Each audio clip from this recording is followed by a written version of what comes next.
We turned to the hallway to our left and took off running. I glanced over my shoulder just in time to see the ballerina finish scooping her guts back into her stomach.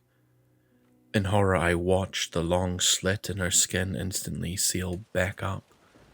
She cocked her head and looked at us before beginning her writhing dance. She was scarily fast. As she skipped, she stretched her massive wings to the sides of the hallway, her claws touching the lockers, and she allowed them to drag alongside her, sending showers of sparks flying. We saw the hall about to split up ahead and dash left. I fumbled for the flashlight in my pocket, the light from the studio no longer visible, and clicked it on. The light illuminated the hallway, the lockers and 5 ballerinas blocking the path ahead. Each of them stared eagerly at us through the holes in their masks. The total light revealed something about them that I hadn't noticed, however. Their masks weren't masks. Their mouths were agape, sprouting long black beaks from their throats, and a messy plume of feathers grew around their eyes. It looked painful and bloody. Daniel and I looked around for any sort of escape. We were surrounded. There was only one door beside us that was shut. We ran to it and tried the handle, and I prayed that it was unlocked. My heart sunk when the handle didn't budge. The ballerinas started skipping towards us while the one who chased us continued her pursuit. "Joel, open the damn door," yelled Daniel. It's locked," I said as I yanked it with all my might. There was no way I could brute force it. If the creature couldn't do it, then there was no way I'd be able to. The dancers were close now, only 20 feet away. I couldn't believe in my last moments I was thinking of that thing. Tink, tonk, tink, tink. I could even hear its noise in my head. At least, that's what I thought until I heard its ear-shattering scream behind me. Wait, I didn't imagine it. It was coming from... As I desperately yanked the handle, I felt the knob turn in my hand, and the door swung outward towards me. I felt something slam into my chest, and I tumbled to the ground as whatever came out fell with me. I prepared to fight my way out from the demon on top of me, but then I noticed the demon's beautiful, terrified eyes.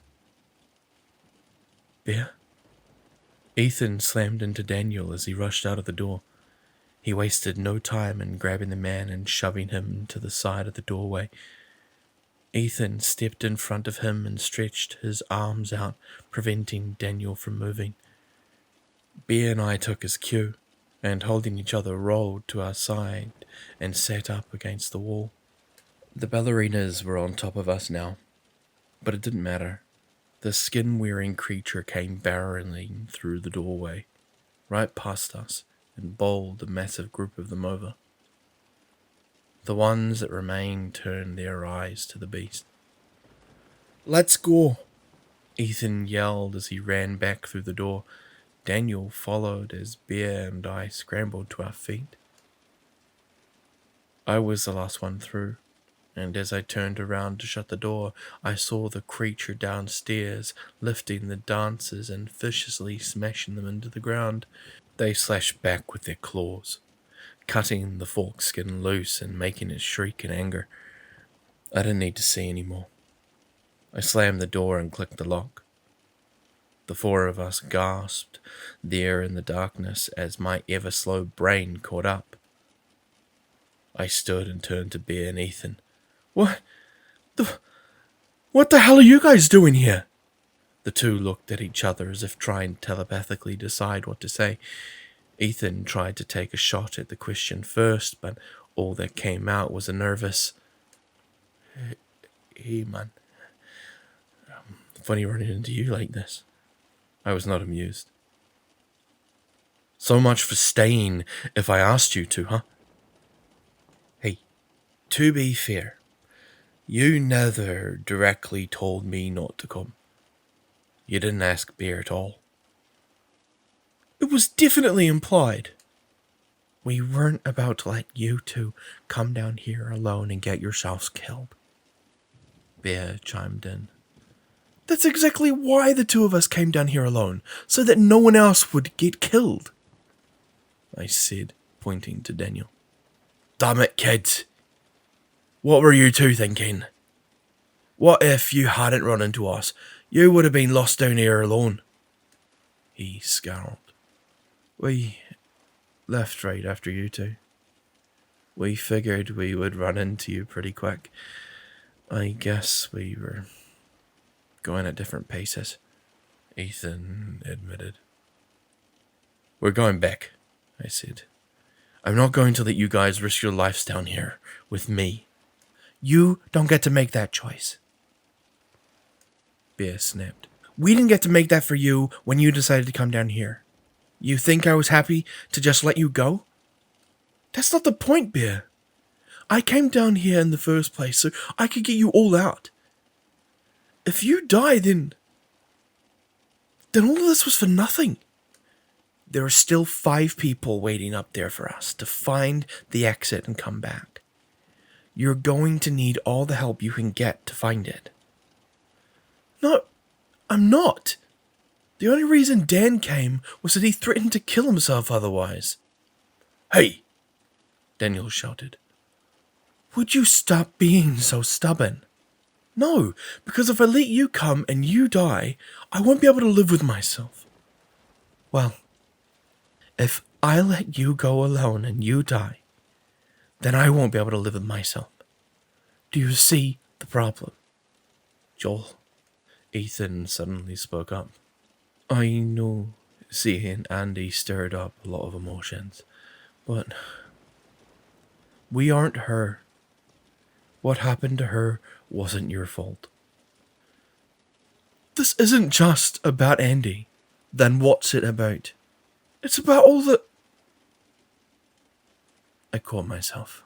Behind Ethan, I could see him standing there, staring at me with judgmental eyes. Nothing. Just forget it.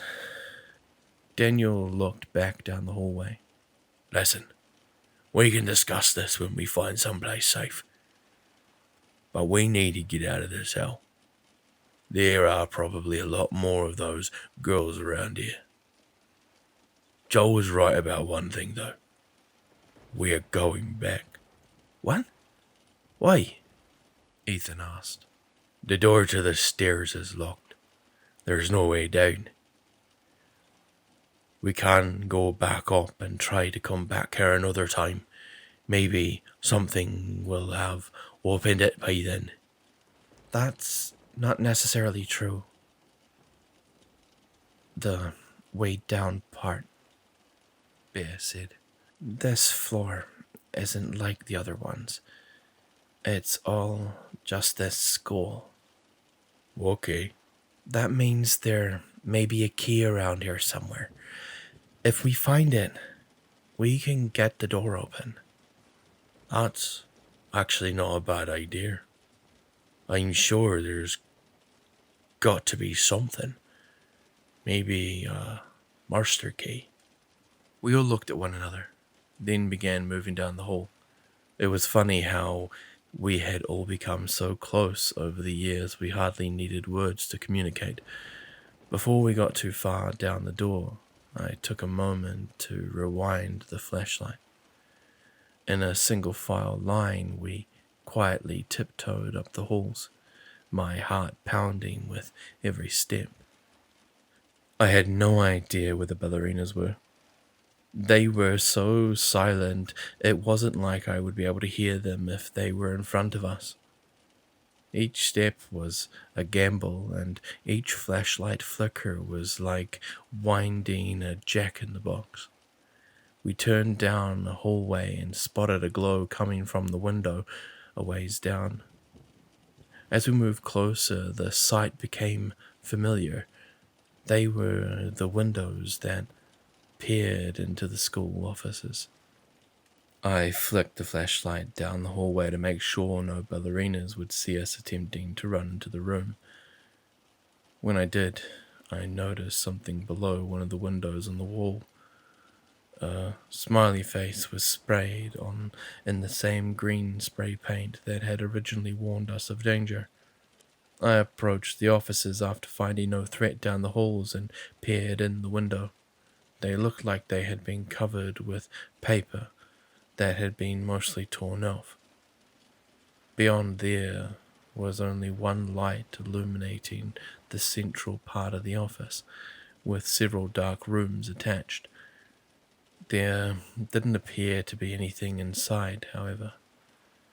I gestured for everyone to join me, and together we all slipped inside of the room. I gently shut the door and noticed a lock on the handle, then turned it into place. There was another door across the office that Ethan did the same to. We quickly swept the area and found all the smaller rooms empty, then reconvened by the front desk. I think this place is safe. All right, Behan nodded. Let's look for keys. We fanned out and began looking. Ethan and Daniel went to the back rooms and began sorting through their drawers while Bea and I took the front desk. Neither of us spoke the whole time, and I could feel her actively avoiding eye contact. I didn't blame her. I knew that I was being hypocritical about the situation, but it didn't matter to me. All that did matter was that my friends remained safe. I didn't care what happened to me. Still, I felt guilty. I knew why she was upset. I knew Ethan was too. He was just bitter and not showing it. I was about to say something to Bear when Daniel re-entered the room. You all should see this, he spoke, setting a clipboard down on the desk. Ethan came back in, and together we all pored over the papers that were attached. Where did you find this? Ethan asked. It was just laid on the desk in there, Daniel answered, pointing to one of the offices. The papers were just old attendance sheets. However, they had been turned over and furiously written on, with notes covering entire pages. They said things like, phrase, safe room is no longer safe to mark rooms with. The creatures are more intelligent here and know what that means. The old safe room in the janitor's office behind the gym was compromised when they were guarding the door from outside. Moved to the safe room shortly after. New symbol to mark safe rooms. Arrived at new safe room. Lost Tina and Wesley along the way. Cafeteria food has already been taken, as well as vending machines. Check the bottom cupboard in the break room for any food left behind.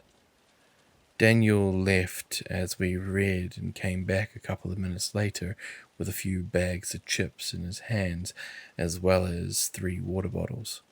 This was all that was in there, he noted. We continued reading. The Black Swan does not act like the others. She is different, seems more intelligent and less hostile. We remain hidden in the safe room, yet we often see her peering in through the windows. It's as if she knows that we're in here. She is yet to attack us on our trips out. Leaving safe house soon to continue down. Trip started. 13. Current count. 10. We all looked down at the page, confused. I guess it wasn't Andy who marked that room upstairs, I said to Dan. He nodded in agreement. Does this mean there were More people at the house before us? Bea asked. It looks like it, Dan grunted. What do you think happened to them? Well, it looks like they were heading for the same place as us. From the looks of these notes, not all of them made it. I wonder if they found it. They must have, I said. I'd be willing to bet these rooms and notes are how Andy made it down there and back. Could be. But Andy said she couldn't get to the door, Ethan reminded us. If these people got down there, but there's no trace of them other than this, then nobody said anything. Did anyone find a key? Bea asked, breaking the silence. No. Well, she started. It said there was an old safe room behind the gym that was a janitor's closet. If anyone had a master key, it would be him. Well, where's the gym? Dan asked. I looked to the wall where the fire escape map rested above the extinguisher. Right here, I said, pointing to it. It was only 2 hallways down from the office. That was assuming this floor wasn't scrambled like the rest of them, however. All right, then we have our heading. We turned back to the window, and my heart leaped from my chest. Through the holes in the paper, I could see several swans standing, simply staring at us. I watched as one twirled behind the front door and the handle began to jiggle. Luckily, we had taken the time to lock them. One of the ballerinas put her claw to the window and dragged it down. The glass didn't scratch or break, but it certainly made an ear-splitting screech. I noticed the dancer in the black leotard standing behind the rest, gazing at us. It was then that I realized why the windows had been covered. Damn it, Ethan muttered. What do we do? How are they still alive? I thought that thing killed them, Bea said. There are a lot of them, and unfortunately, they don't stay dead, I replied. One ballerina's arm twitched and bumped another one. All at once they converged on her, showing Ethan and Bea the sight I had already gotten to see. Maybe they killed the creature, Dan said. Bea sighed. One can only hope. Wait a minute. If that thing's following us, do you think it's still feeding everyone upstairs? I asked. We all shifted nervously before Ethan spoke. Well, Andy had to deal with it too, I'm sure, and it still fed us for a year. I'm sure they'll be fine. That statement offered a bit of comfort. However, if what Dan suggested was true and the thing was dead, there would be no one to take care of the people upstairs. Well, what are we going to do now? He continued as the swans stepped away from the window and began to use the hallway as their new dance floor. It doesn't seem like we're getting out here as long as they know we're held up. It's just one thing after the next, Dan groaned. Are you kidding me? Ethan joked. My life hasn't been this interesting in nearly 4 years. We waited for a while, discussing ideas and hoping the dancers would eventually become occupied with something else, allowing us to escape. Unfortunately, we weren't so lucky. Minutes turned to hours, hours turned to days. The whole time, the ballerinas just danced in front of the window as if mocking us. They knew we were trapped. In the meantime, they kept themselves entertained by continuously slashing one another to pieces and restitching themselves a few minutes later. I was thankful we hadn't relied only on finding food and had brought the extra box of saltines. We were sure to ration them, eating only a few every other day for the 5 days we were there. The sink in the break room worked, supplying us with the same chalky water we were used to, and we took shifts guarding the main office in case anything somehow managed to break their way in. On the fourth day, tension started to rise. We weren't sure if we were going to make it out.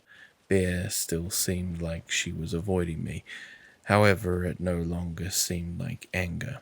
It felt more like us not knowing what to say to one another.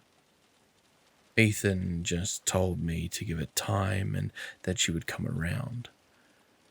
Frankly, I was afraid I was going to run out of it. On the fifth night, Daniel woke me up to take my watch.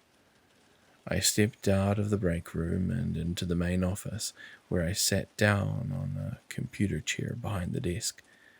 We had re-prepared the windows in an attempt to deter the dancers, but I could still slightly see their shadows dancing across the parchment. They weren't giving in. "Hey, brother," he said from underneath the desk. I didn't bother to look down, but I could see his figure huddled in the shadow. "Long week, huh?"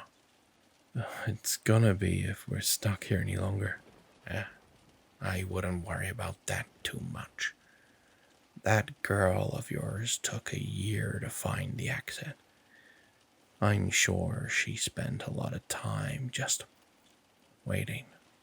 I said nothing. "Hey, speaking of her, why haven't you told the others the real reason you're upset they came?" "Because they don't need to know." "Why not?" "You already told them it wasn't about Andy." "It is about Andy." "Not all of it. If I remember correctly, a big part of it was the reason you were on that bus in the first place." What do you want from me? I snapped. Why do you just show up to torment me? "Well, brother, take it easy. I just like to come to see how my best friend is doing." He laughed slightly to himself. "Well, friend is a loose term. I don't know if a friend would have done what you did, but you'll always be a friend in my eyes, just like Ethan sees you." What's that supposed to mean? "Oh, nothing. Some people are just too loyal, I suppose." He snickered at my lack of a response. "Anyhow, I'll let you chew on that one for a bit," he said, crawling out on all fours. I watched his figure begin wriggling the whole way over to one of the dark offices. "In the meantime, someone's at the window." "What?" "Someone's tapping on the window. You should probably check it out." I suddenly heard a sharp clinking against the glass. I usually would have ignored it, but for some reason I found my heart pounding as if I were being drawn to the window. I stood and gently peeled back the corner of the sheets, jumping a bit as I came face to face with one of the swans. I quickly eased up, though, at what I saw next. It was the one in the black leotard. Her tortured eyes stared right at me, and as soon as she saw me looking, she stepped back from the window. Stepped back. She was no longer dancing. She glanced around and opened her arms, gesturing to the floor. All of her sisters lay motionless and torn to shreds. She was all that remained. Then she did something unexpected. She raised a claw and beckoned. Blood raced in my eardrums as I tried to process what I was seeing. The swan stared desperately at me, all the while continuing to call me forward. My mind raced, then suddenly latched onto something. The thing the notes had said. The black swan is not like the others.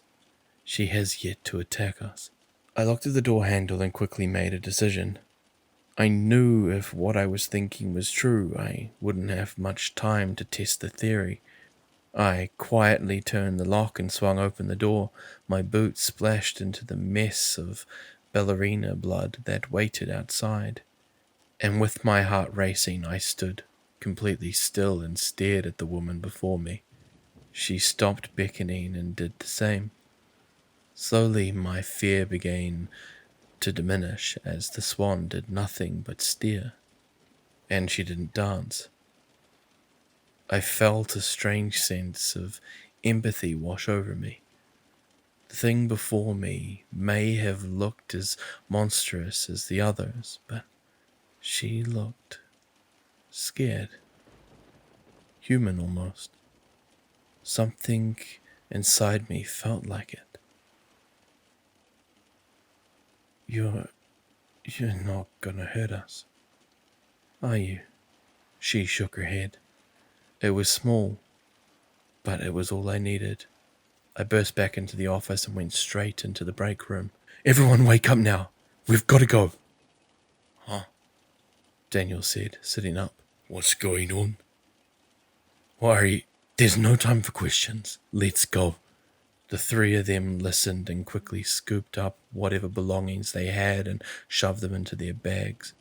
I led them out into the hall where they saw the ballerina. Joel, look out. Bear yelled. No, it's okay.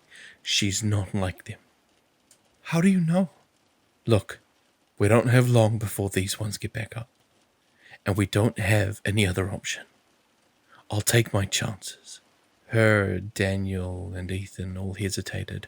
I looked right into their eyes. Just trust me on this. She pursed her lips before offering a small, okay. The ballerina suddenly dashed off down the hallway, and we knew exactly where she was heading. She knew what we were looking for. We followed, running behind her in the darkness. I looked over my shoulders before rounding the corner to the hall, just to be sure. I thought I saw an arm of one twitch, but hoped we had some more time before they noticed we were gone. We followed the black swan through the halls, and sure enough, she turned down a corridor just past a set of gymnasium doors. She stopped halfway down the tunnel and gestured to the doorway with the words "Safe Room" spray painted on the side. I went to run inside, but was immediately hit with a brick wall of stench. I fumbled around for my flashlight and clicked it on, shining in the room. It was undoubtedly the janitor's closet. The irony was, it was a mess. Dry blood sprayed across every surface, and limbs and chunks of rotten flesh lay in decay throughout the room. The remains of two completely lacerated torsos were all that remained of the two victims their limbs once belonged to. The stench of the rotten, wet corpses was overwhelming.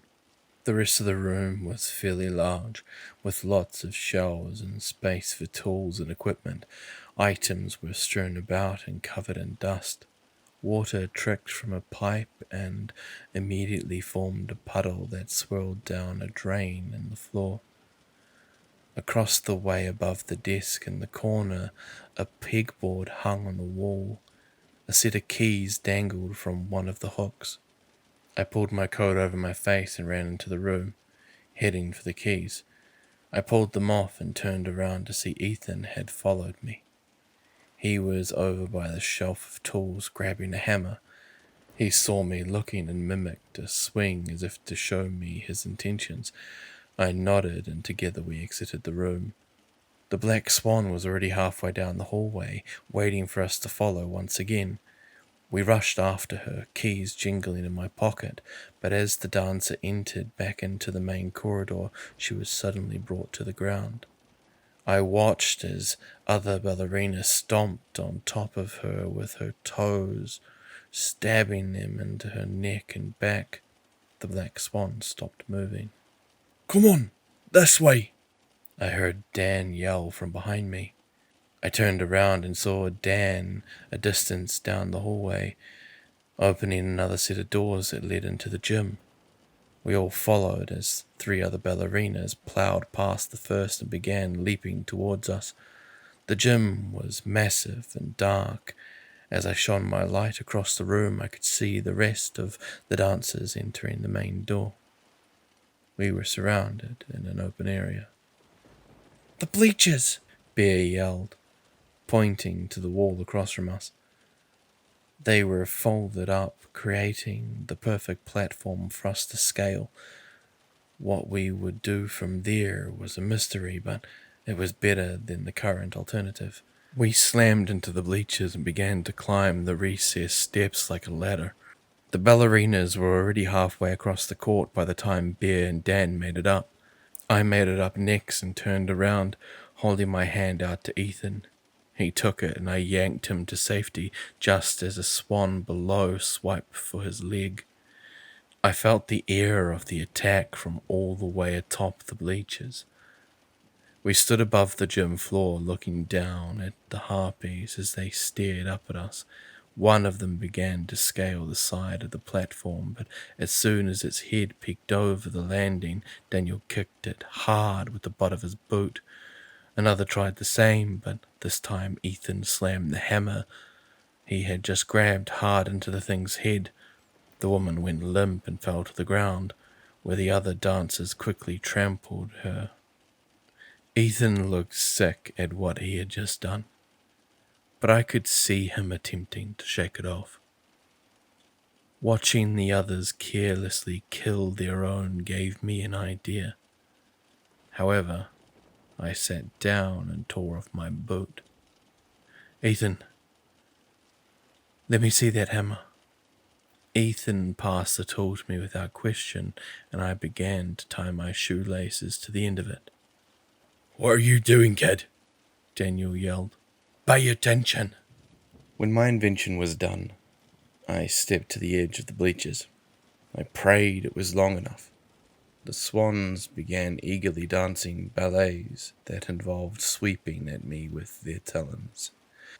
I waited for a break in their movements, then leaned over the edge and swung the makeshift flail. It clubbed the ballerina below me. She stumbled slightly, falling into another one. I really hoped that their instincts would overcome their desire for us. When the surrounding women looked at the one who had just faltered, I knew it had worked. They pounced onto her, tearing her apart as they had with the rest. As soon as I saw one returning to their dance, I would swing again, knocking over that one too. It was working. After 3 successful hits and dodging between talons, the majority of the ballerinas had turned on one another. The ones that didn't fall to my hand fell to the dancers they bumped into while massacring each other. Let's go, Bear said while the women below were distracted. We ran along the edge of the bleachers with only 2 swans following us. They were faster, and I knew we still wouldn't have a shot at beating them if we leaped down. Luckily, across the gym, I saw the black swan enter. She was back up. She danced towards the 2, pounced onto one of them. While the other one wasn't looking, I chanced it and jumped down. Bad idea. The remaining woman snapped towards me in an instant, her bloodshot eyes staring me down through her feathered face. She leapt towards me, closing the distance in a single bound. I dropped to the floor, ducking under one of her claws as she swiped at me. The only problem was that I was now defenseless on the ground. I started to spider crawl backwards as the ballerina gracefully raised a leg and poised her sharp foot, ready to bring it down. After so many brushes with death in the past few days, I thought that I might have gotten used to the feeling. I hadn't. Just then, Bear called out. Hey! The swan turned, just in time for her to leap onto the dancer's back, knocking her off her pegged foot and onto the floor. The thing thrashed violently, trying to swipe at Bear, who clung tightly to her back. Her talons couldn't quite reach, thank God. Ethan seized the moment and leaped down as well. He dashed to me and yanked the hammer from my hands as I got back up. Once he had it, he twirled around and with my boot still attached, jumped onto the harpy's chest, bashing it into her face. She instantly stopped moving. Bear scurried out from under the creature and we all looked at one another. Ethan winced through his teeth as he held his arm. In the frantic swiping, the swan had caught his forearm. A thick gash leaked crimson, and from the look of it, I was thankful it had only hit his arm and not something vital. Bear luckily looked unscathed. The black swan finished off her victim, then turned to us. She pointed to the door, and we didn't need to be told twice. We ran for the halls, the few swans that remained, realizing and following after. As we ran, I saw Ethan trying to stop his arm from leaking.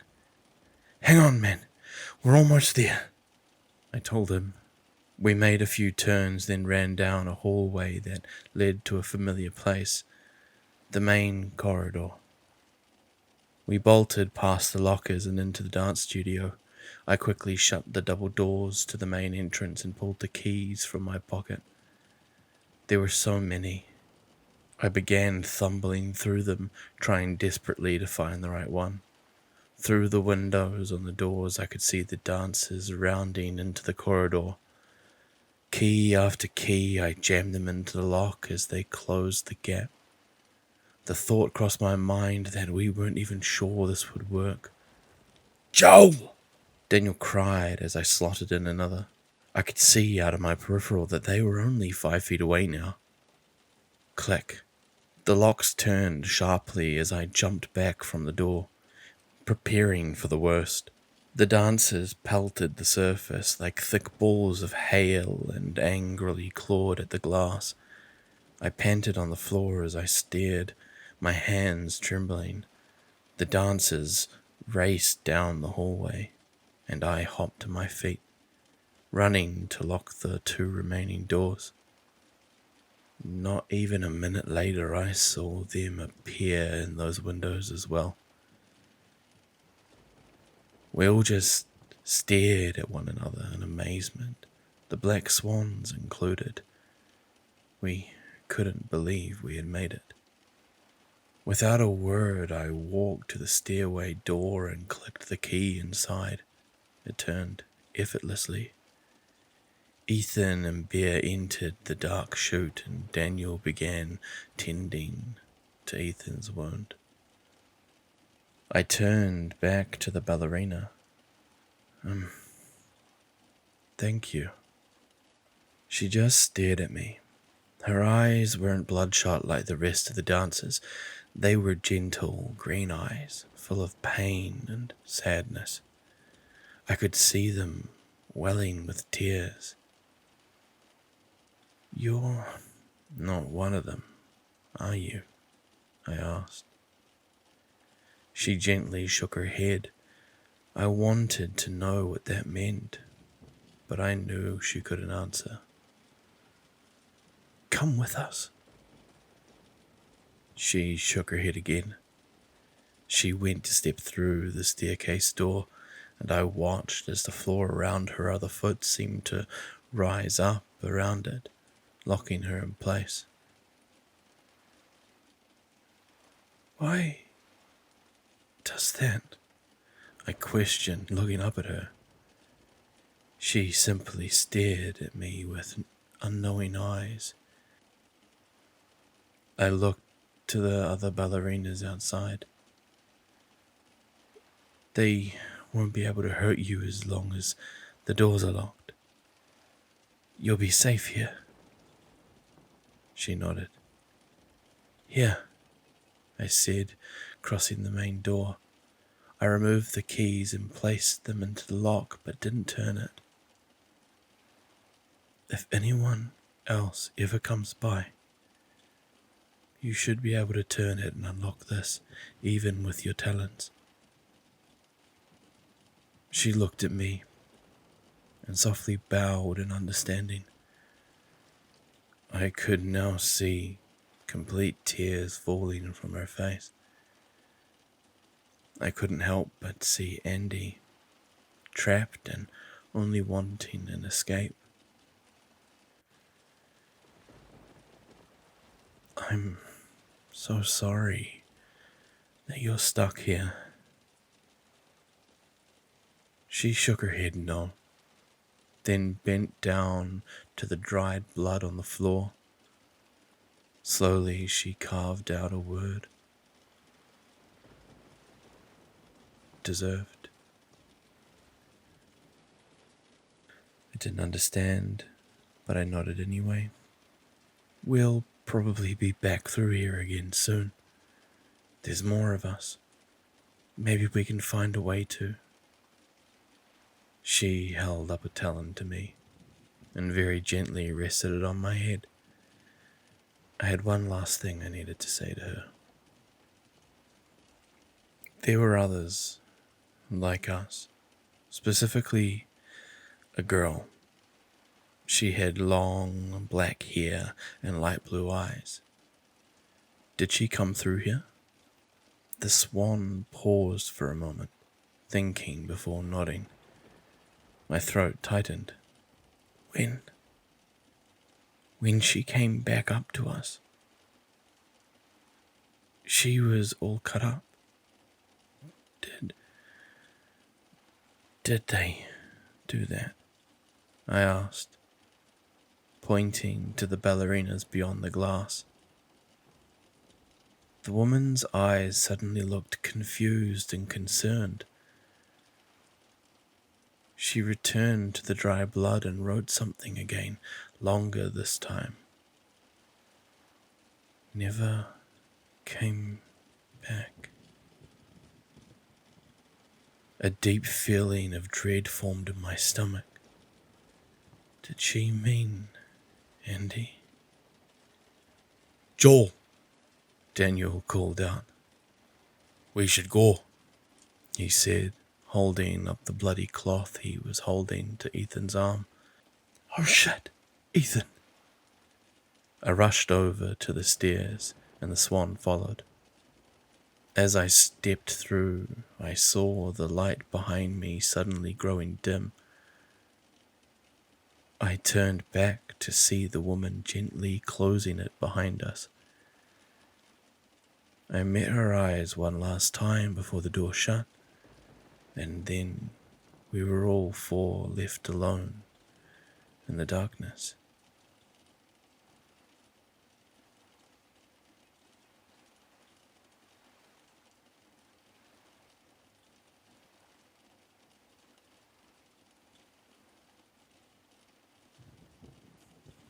Well.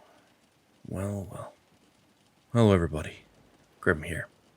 And tonight you have just listened to part 5 of the amazing series Somewhere Beneath Us, written by our friend Ink Welder. This is going to be one of those short ones where I don't drag it out too long. Literally, I'm just going to do this and say, please, if you like today's video, like and subscribe. Leave a comment, share it with your friends, do all of the usual things that really help a channel out. I've appreciated you coming along for the ride, and I hope you've enjoyed this part.